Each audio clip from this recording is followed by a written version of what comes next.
नमस्कार, आप देख रहे हैं दूरदर्शन किसान कार्यक्रम चौपाल चर्चा में आप सभी का स्वागत है।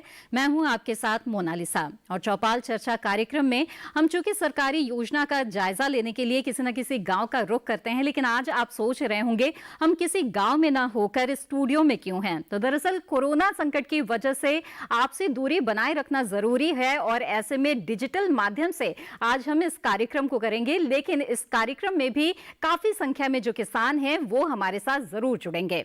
साथ ही विशेषज्ञ मेहमान भी हमारे साथ होंगे जिन पर हम विस्तार से चर्चा करेंगे और खास तौर पर आज जो हमारी चर्चा का विषय रहेगा वो रहेगा किसान उत्पादक संगठन। और हमारे साथ इस वक्त विशेष मेहमान जुड़ी हुई है डॉक्टर मनु त्यागी, जो कि असिस्टेंट प्रोफेसर हैं कृषि विज्ञान केंद्र पठानकोट में। डॉक्टर त्यागी, आपका स्वागत है इस कार्यक्रम में। धन्यवाद।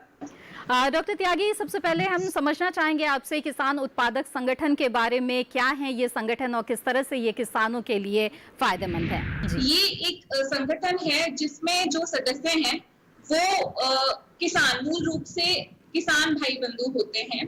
जी। अगर हम एक बात करें प्रोड्यूसर ऑर्गेनाइजेशन, उत्पादक संगठन की, तो इस टर्म से किसान उत्पादक संगठन आया है। जो उत्पादक संगठन है इसके अंतर्गत कोई भी उत्पादक करता, कोई भी प्राइमरी प्रोड्यूसर, जैसे कि आपका कोई किसान हो या कोई जो दूध उत्पादन करने वाला कोई व्यक्ति हो, इससे जो मछली पालन करते हैं या फिर जो शिल्पकार है, तो कोई भी इसके सदस्य हो सकते हैं। पर जहां पर बात आती है किसान उत्पादक संगठन की, तो वहां पे जो उत्पादककर्ताओं की ये संगठन है जिसके सदस्य मूल रूप से किसान ही होते हैं। जी जी। इसके बाद बात आती है कि इसका क्या उद्देश्य है, किस तरह से ये किसानों को फायदा दे सकता है, इसके क्या लाभ हैं। बिल्कुल। तो देखिए, जो हमारा देश है वो कृषि प्रधान देश है। हमारे देश में जो 80% किसान जो हैं वो छोटे तबके के किसान हैं, सीमांत किसान हैं, जिनके पास कृषि के लिए जो भूमि है वो आधे हेक्टेयर से भी कम भूमि है। या फिर इस तरह के किसान हैं जो भूमिहीन है, जो लीज पे लेके भूमि खेती करते हैं।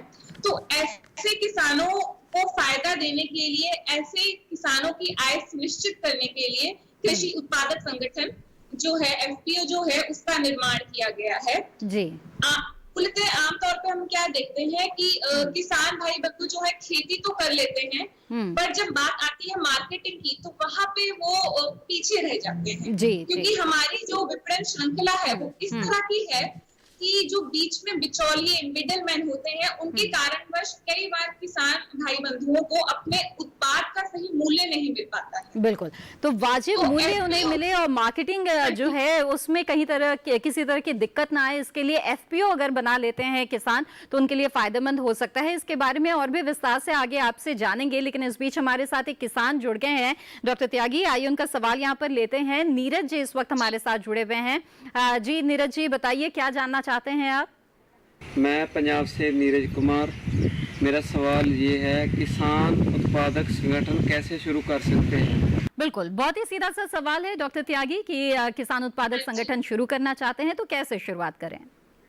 देखिए, किसान उत्पादक संगठन शुरू करने के लिए सबसे पहले तो किसान होना बहुत जरूरी है, सदस्यों का, जो मैंने बात कही थी। जी। इसके बाद जो सदस्य हैं, संगठन बनाने के लिए कम से कम 10 सदस्य होने चाहिए। जी। जो न्यूनतम सदस्य जिन्हें हम कहेंगे, अधिकतम कितने भी हो सकते हैं, वो 50,000 कितने भी हो सकते हैं, लेकिन कम से कम 10 सदस्य होने चाहिए।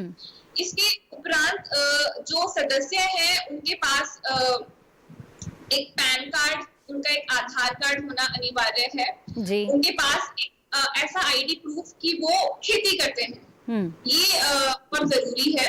और ये उनको कैसे मिल सकता है? या तो उनके पास खेती की भूमि हो उनके नाम, वो उसका प्रमाण पत्र दे सकते हैं, या फिर अगर वो भूमिहीन किसान है तो वो जब मंडी में अपनी फसल बेचने जाते हैं जी, तो उनको एक जमाबंदी रसीद मिलती है जिसमें उनका नाम लिखा हुआ होता है, मेंशन होता है। तो वो भी एक प्रमाण पत्र की तरह इस्तेमाल किया जा सकता है, जो ये दर्शाता है कि वो खेती कर रहा है सदस्य। जी, तो ये सब चीजें होनी बहुत जरूरी है। जी, तो नीरज जी, हमें उम्मीद है कि आपके सवाल का जवाब मिल गया होगा कि किस तरह से आप किसान उत्पादक संगठन शुरू कर सकते हैं। इसके बारे में आगे और भी विस्तार से हम बातचीत करेंगे, लेकिन फिलहाल चौपाल चर्चा कार्यक्रम में वक्त हो गया एक छोटे से ब्रेक का। हम जल्द हाजिर होते हैं। आप बने रहें दूरदर्शन किसान पर।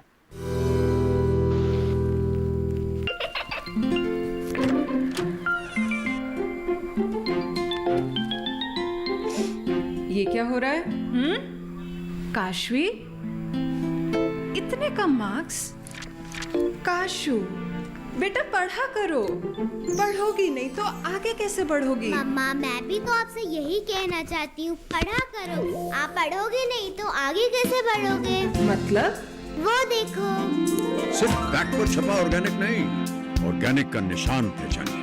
पीजीएस ऑर्गेनिक का ये लोगो उन किसानों की पहचान है जो आज भी परंपरागत विधि से रसायन मुक्त खेती कर आपके लिए शुद्ध फसल उपजा रहे हैं।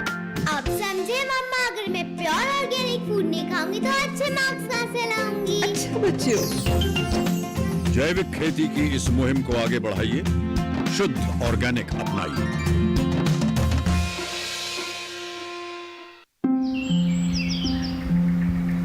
अरे अरे अरे क्या कर रहा है? इधर इधर इधर, हम बोल रहे हैं तेरे बीजू का। उतला बोल रहा है? हाँ, पक्षियों से तो हम खेत को बचा लेते हैं, पर इन घातक रसायनों से कैसे बचाएं? मतलब? देख बेटा, तू जो ये अंधाधुंध रसायन मिलाता है ना, मिट्टी की सेहत बिगड़ने लगी है। और जब माटी ही कमजोर पड़ जाएगी तो उपज कैसे सेहतमंद होगी? हाँ? अरे पहले ऐसा नहीं था। पूछना अपने बड़े बुजुर्गों से, कैसे फसल लहलहाती थी, शुद्धता झलकती थी। हाँ, माटी भी तंदुरुस्त और लोग भी। अरे पहली वाली बात कहाँ? पर अब तो सब यही डाले हैं। सब नहीं, आज भी लाखों जागरूक किसान परंपरागत विधि से फसल उगा रहे हैं। खर्चा कम और उपज की कीमत भी बेहतर पा रहे हैं। ठीक है भाई, मैं भी आज से जैविक खेती शुरू करूंगा। माटी से प्रेम की परंपरा है परंपरागत खेती। जानकारी जो किसानों के लिए हो लाभकारी, समस्याओं पर पड़ेगा समाधान भारी, कृषि की हर बात का ख्याल, कब कैसे की जाए बेहतर देखभाल। जानिए विशेषज्ञों के साथ, देखिए खेत खलिहान, सोमवार से शुक्रवार सुबह 7 बजे डीडी किसान पर। क्या सोचते हैं वो जिन्हें चुना आपने? जो आपके हित में है उसे जाना आपने? पूछेंगे हर वो सवाल जो रखता है आपसे सरोकार। बताएंगे आपको आखिर क्या है आपके अधिकार। हर सवाल, हर उलझन को सुलझाएंगे हम विशेषज्ञों के संग। दूरदर्शन किसान के खास कार्यक्रम विचार विमर्श, शुक्रवार रात 10 बजे। बादलों की लुका छिपी, बारिश का हाल, बर्फ की चादर, बदलता रुख हवाओं का, और मौसम के लिहाज से कैसे करें खेती, और भी बहुत कुछ। मौसम खबर लाइव रोजाना सुबह 8:30 पर, शाम 5 बजे और 7:30 पर। ब्रेक के बाद आप सभी का फिर से स्वागत है। आप देख रहे हैं कार्यक्रम चौपाल चर्चा, और आज इस कार्यक्रम में हम किसान उत्पादक संगठन के बारे में विस्तार से बातचीत कर रहे हैं। साथ ही कई किसान भी हमारे साथ इस कार्यक्रम में जुड़ रहे हैं अपने सवालों के साथ, और इस वक्त हमारे साथ विशेष मेहमान भी बनी हुई है डॉक्टर मनु त्यागी। तो बातचीत को आगे बढ़ाते हैं। और डॉक्टर त्यागी, आपने हमें ब्रेक पर जाने से पहले बताया कि जो किसान उत्पादक संगठन है इसे कैसे शुरू कर सकते हैं और इसका क्या फायदा है, इसके बारे में और भी हम विस्तार से आपसे जानना चाहेंगे।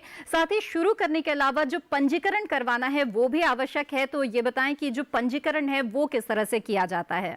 देखिए, पहले जो आपने फायदे की बात करी, तो एक तो मैंने फायदा इसका बताया ही था कि जो मिडिल मैन है, बिचौलिए हैं, उनसे मुक्ति मिल जाती है जी। इसके अतिरिक्त किसानों को एक इनपुट सप्लाई, जो कृषि के लिए बीज चाहिए, खाद चाहिए या कीटनाशक चाहिए होते हैं, तो उनकी सप्लाई भी उनको आसानी से मिल जाती है। ये एक ऐसा मंच है जहाँ पे उनको सस्ते दामों पर अच्छी क्वालिटी के बीज, खाद FPO के द्वारा प्राप्त हो सकते हैं। दूसरा, हम कस्टम हायरिंग की बात कर सकते हैं। जैसे उदाहरण के तौर पे अगर कोई किसान भाई बंधु हैं का एक ग्रुप है, समूह है, जिनको मूल्य संवर्धन, वैल्यू एडिशन की तरफ जाना है। तो उसके लिए उसको सपोज मान लीजिए अगर वो फलों से की ग्रेडिंग कर रहे हैं या फलों से कोई खाद्य पदार्थ बना रहे हैं, जैम बना रहे हैं, तो उसके लिए जो भी उनको तंत्र चाहिए, जो उपकरण चाहिए, वो एक अकेला किसान नहीं खरीद सकता। पर अगर वो अपना एक संगठन बनाता है, समूह बनाता है, तो कस्टम हायरिंग जो है उसका उनको बेनिफिट मिलता है। ठीक है, तो एफपीओ के द्वारा उनको एक ही प्लेटफॉर्म, एक ही मंच मिल रहा है जिसके अंतर्गत वो कस्टम हायरिंग से भी फायदा उठा सकते हैं। बिल्कुल, तो कई फायदे हैं एफपीओ के। जी डॉक्टर त्यागी, आगे बढ़ते हैं और अगले किसान हमारे साथ जुड़ गए हैं, उनका भी सवाल यहाँ पर लेते हैं। मनीष कुमार जी हमारे साथ इस वक्त है। मनीष जी बताइए, क्या जानना चाहते हैं आप? मैं पंजाब से मनीष कुमार। मेरा सवाल, किसान उत्पादक संगठन में कितना खर्च आता है? जी डॉक्टर त्यागी, जानना चाहते हैं कितना खर्च आता है एफपीओ में? देखिए, एफपीओ का सदस्य बनने के लिए संगठन का सदस्य बनने के लिए हर सदस्य को 1000 रुपए धनराशि जो है वो जमा करनी होगी और फिर वो उस संगठन का शेयर होल्डर बन जाएगा। ये जो जमा धनराशि है वो किसी बैंक की शाखा में आप एक मल्टीपल नेम से अकाउंट बना के आप जमा करवा सकता है जो संगठन है। इसके अतिरिक्त अगर जब उसको पंजीकरण कराना है तो पंजीकरण में धनराशि करीब 40,000 की धनराशि लग जाती है। और इसके लिए सरकार द्वारा काफी जो नाबार्ड बैंक है या एसएफएसी है, जो स्कीम्स हैं, एजेंसीज हैं, ये काफी उनको आर्थिक रूप से सहायता करती है। जी इसके पंजीकरण की प्रक्रिया भी आपसे जानना चाहेंगे। देखिए, पंजीकरण के लिए एक ऑनलाइन किसान भाई बंधु उसका पंजीकरण करा सकते हैं। ROC की साइट है, रजिस्ट्रार ऑफ कंपनीज की, तो उसके अंतर्गत जो इंडियन कंपनी एक्ट है 1956 का, तो इस एक्ट के अंतर्गत इसका रजिस्ट्रेशन किया जा सकता है ROC की वेबसाइट पे जाके। तो जो भी संस्थाएं हैं जो एफपीओ को बढ़ावा दे रही हैं, जैसा कि मैंने आपको बताया कोई एनजीओ भी हो सकती है, तो किसान भाई बंधु उनकी मदद से रजिस्ट्रेशन करवा सकते हैं। जी जी, आइए आगे बढ़ते हैं। अगले किसान सतीश कुमार जी हमारे साथ जुड़े हुए हैं। सतीश जी बताइए, आप क्या जानना चाहते हैं? ਅਸੀਂ ਇੱਕ ਐਪੀਓ ਬਣਾਈ ਸੀ ਜਿਹਦੇ ਵਿੱਚ ਸਾਡੇ 50 ਮੈਂਬਰ ਸਨ, ਜਿਨ੍ਹਾਂ ਕੋਲ ਕਿਸੇ ਕੋਲ 1 ਕਨਾਲ, ਕਿਸੇ ਕੋਲ 2 ਕਨਾਲ, ਕਿਸੇ ਕੋਲ 3 ਕਨਾਲ। ਸਾਡੀ ਪੂਰਤੀ ਨਹੀਂ ਕੀਤੀ ਜਾ ਸਕਦੀ ਕਿ ਅਸੀਂ ਲੀਜ਼ ਤੇ ਜ਼ਮੀਨਾਂ ਲੈਂਦੇ ਹਾਂ। ਉਸ ਲੀਜ਼ ਦੀ ਜ਼ਮੀਨ ਤੇ ਆਪਾਂ ਬੈਂਕ ਜਾਂਦੇ ਹਾਂ ਤਾਂ ਬੈਂਕ ਸਾਨੂੰ ਕੋਈ ਵੀ ਫੈਸਿਲਿਟੀ ਨਹੀਂ ਦਿੰਦਾ। ਇਸ ਕਰਕੇ ਸਾਡੀ ਉਹ ਲੀਜ਼ ਵਾਲੀ ਜ਼ਮੀਨ ਜਿਹੜੀ ਆ ਵਾਪਸ ਲੈ ਲੈਂਦੇ ਹਨ ਜ਼ਿਮੀਂਦਾਰ ਤੇ ਸਾਡਾ ਕੰਮ ਬੰਦ ਹੋ ਜਾਂਦਾ ਹੈ। ਇਸ ਕਰਕੇ ਐਪੀਓ ਵੀ ਫੇਲ ਹੋ ਜਾਂਦੀ है। जी डॉक्टर त्यागी, आपने सतीश जी का सवाल सुना, बताइए आप उन्हें क्या सुझाव देंगी ऐसे में? देखिए, क्योंकि उन्होंने जमीन जो थी वो लीज पे ली हुई थी और जो लीज पे ली हुई जमीन है उस पे जो सरकारी बैंक है वो लोन नहीं दे सकता, तो इस करके उनका जो लोन है वो सैंक्शन नहीं हो पाया और उनकी जो एफपीओ है वो फेल हो गई। तो लोन जब भी लेना है तो फिर आपके नाम पे जमीन होनी चाहिए, वो लीज पे ली हुई जो जमीन है उस पे नहीं दे सकता है। बिल्कुल। डॉक्टर त्यागी, बातचीत को आगे बढ़ाते हुए जो एफपीओ है उसके कार्य प्रणाली को भी हम समझना चाहेंगे आपसे, तो ऐसे में बताइए कि इसकी जो गतिविधियां हैं उसका प्रबंधन करता कौन है? देखिए, एफपीओ की गतिविधियां जैसे हम बोल सकते हैं कि एफपीओ जो है वो किसानों की है, किसानों के लिए है और किसानों के द्वारा बनाई गई है। जी ठीक है, it is for the producer, of the producer and by the producers. तो इसकी गतिविधियों का प्रबंधन मूल रूप से तो जो उसके सदस्य हैं, किसान हैं, वही करते हैं। पर जब भी शुरुआत के तौर पे, जब शुरुआती वर्षों में जब हम एफपीओ को बनाते हैं तो कई बार किसानों को चीजों की जानकारी नहीं होती है, उनके सामने बहुत सी चुनौतियां आती हैं। तो उनकी सहायता करने के लिए, उनको बढ़ावा देने के लिए बहुत सी संस्थाएं हैं जो उनकी मदद कर सकती हैं, उनकी जो गतिविधियां हैं उसमें वो देख रेख कर सकती हैं, मॉनिटरिंग कर सकती हैं। जी। जैसे कि उदाहरण के तौर पे मैं आपको बताती हूँ, जैसे पंजाब राज्य में जो पंजाब सरकार, राज्य सरकार है, उन्होंने Punjab agree export corporation limited करके एक नोडल एजेंसी बनाई हुई है। तो जितने भी एफपीओस हैं वो इसके साथ लिंक जो हैं, तो उन सभी एफपीओस को ये जो एजेंसी है वो हर तरीके से सहायता करती है, चाहे वो उनको प्रशिक्षण लेना हो, किसी भी तरह का जो खेती से जुड़ा हुआ कोई प्रशिक्षण है वो लेना हो, या फिर उनको अगर कोई वित्तीय तौर पे कोई लोन चाहिए या कोई भी सहायता चाहिए, तो ये जो एजेंसी है वो उस लोन को दिलवाने में नाबार्ड के थ्रू, चाहे SFAC के थ्रू, कुछ भी जो उनको आर्थिक तौर पे मदद चाहिए, तो ये जो एजेंसी है, संस्थाएं हैं, उनकी मदद करती है, सहायता करती है। बिल्कुल। और इसी तरह से हमारी बातचीत जो है किसान उत्पादक संगठन के बारे में वो जारी रहेगी। कई और किसान भी हमारे साथ इसी तरह कार्यक्रम में जुड़ते रहेंगे, लेकिन फिलहाल वक्त हो गया है एक और छोटे से ब्रेक का। हम जल्द हाजिर होते हैं। आप बने रहें दूरदर्शन किसान पर। अरे वाह भैया, अकेले अकेले। अरे तू भी ले, पर खाएगा कैसे? मैं ऑर्गेनिक खेती की बात कर रहा रे बेटे। अकेले अकेले खेती कब तक करेगा? मतलब गांव में 20-25 किसानों का समूह बना के पंजीकरण करवा ले, फिर सरकारी ट्रेनिंग भी मिलेगी और मुफ्त जैविक बीज खाद भी। फिर BGS ऑर्गेनिक की सरकारी मोहर के साथ तेरी उपज आकर्षक पैक में पहुंचेगी बड़े बाजार तक। अच्छा? हाँ। अरे भाई, कहाँ चल दिया? सबको साथ लाने, आमदनी बढ़ाने। तो किसान भाई समझ गए ना?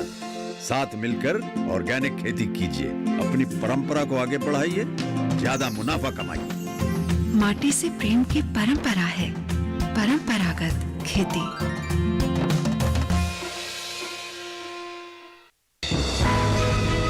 ये कामयाबी है अन्नदाता की, ये कहानी है खेत और खलिहानों की। कैसे करें अपने पशुओं की देखभाल, जानिए गांव-गांव के किसानों का हाल। देखिए गांव किसान, सोमवार से शुक्रवार दोपहर 12:05 पर।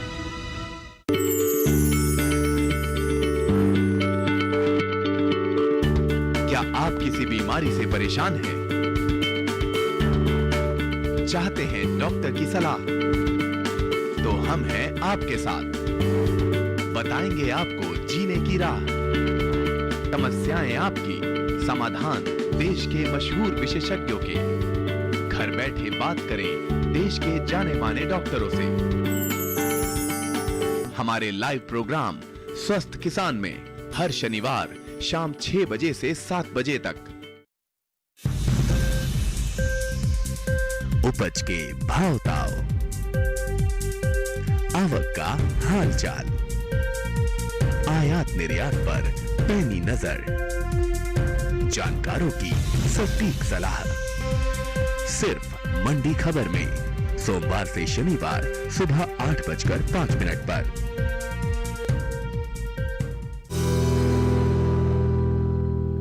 ब्रेक के बाद आप सभी का फिर से स्वागत है। आप देख रहे हैं कार्यक्रम चौपाल चर्चा और आज इस कार्यक्रम में हम किसान उत्पादक संगठन के बारे में चर्चा कर रहे हैं। तो डॉक्टर त्यागी, मैं आपसे जानना चाहूंगी कि ये जो किसान उत्पादक संगठन बनाते हैं तो इसमें कई फायदे होते हैं जिसका जिक्र इससे पहले आपने किया था।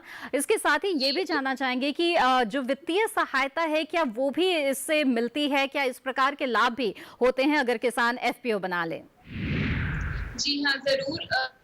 जो नाबार्ड है, राष्ट्रीय कृषि और ग्रामीण विकास बैंक, जी, वो वित्तीय तौर पे FPOs की सहायता करता है। उनको जिस भी प्रकार का लोन चाहिए तो वो नाबार्ड की सहायता से FPOs को मिल सकता है। क्या नाम है जी, आपको उन्होंने कोई कृषि तंत्र खरीदना है, कोई इनपुट्स खरीदने हैं, मार्केटिंग में हर तरीके से वो उनकी सहायता करते हैं। इसी के साथ ही एक और है SFAC, ये एक लघु कृषि व्यापार संघ है जो FPO की कार्यवाही में उनकी जितनी भी गतिविधियां हैं, चाहे वो आर्थिक रूप से चाहे वो तकनीकी रूप से, हर तरीके से वो उनकी सहायता करती हैं। सबसे पहले तो वो जो ट्रेनिंग कैंप्स हैं देश भर में, ये SFAC के द्वारा लगाए जाते हैं, जिनके थ्रू किसानों को पता चलता है कि FPO है क्या, क्यों वो इस संगठन को बनाएं, इसके क्या फायदे हैं। क्योंकि हमारे देश में ये समस्या है कि अधिकतर किसानों को पता ही नहीं है कि FPO है क्या और इसके क्या फायदे हैं इसके साथ जुड़ने के। इसके अतिरिक्त किसानों को प्रशिक्षण चाहिए कि किस तरह से वो अपनी खेती को और अच्छा कर सकते हैं। अब वो खेती तो कर ही रहे हैं, उसके साथ साथ अगर वो प्रसंस्करण या मूल्य संवर्धन की ओर भी जाना चाह रहे हैं तो उसके लिए उनको जो भी प्रशिक्षण चाहिए वो नाबार्ड या फिर SFAC, ये इस तरह के मंच हैं जिनके द्वारा उनको मिल सकता है। बिल्कुल, यानी कि उद्यम शुरू करना चाहते हैं तो चाहे वित्तीय सहायता हो या प्रशिक्षण, ये सभी मिल सकता है अगर आप FPO बना लेते हैं तो। और चौपाल चर्चा की अगली कड़ी में फिर किसी सरकारी योजना के बारे में हम विस्तार से चर्चा करेंगे, साथ ही किसान साथियों को भी अपने साथ जोड़ेंगे और आप भी लगातार हमारे साथ इस कार्यक्रम में जुड़े रहें। इसी के साथ चौपाल चर्चा की आज की कड़ी में बस इतना ही। अगली कड़ी में फिर हाजिर होंगे। आप बने रहें दूरदर्शन किसान पर। नमस्कार।